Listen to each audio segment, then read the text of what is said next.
Hello, hello. So, anyway,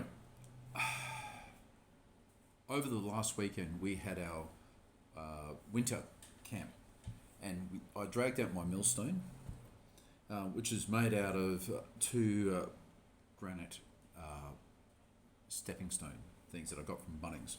So, I went off and cut the grooves, and I've got some grain on top, because one of the things is that you try and have grain in between the two stones, because if you don't, you actually grind away some of the granite, which you don't want that in your food. So anyway, over the weekend,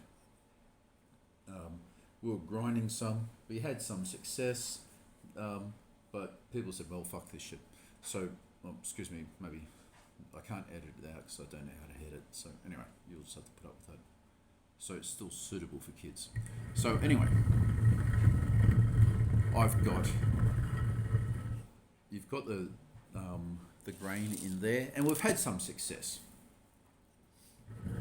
But since I'm threatening to make my infamous barley cakes, infamous because I've never done it before, and I googled it up, and basically I'm going to try some twice baked bread. But yeah, as you can see, put it in, you can see the stuff coming out.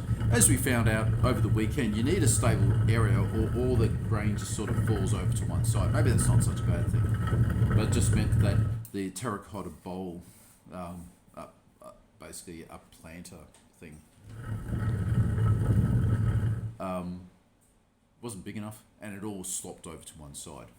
So anyway, instead of a nice even spread that perhaps an OCD person might really want to see instead of it being focused in one area.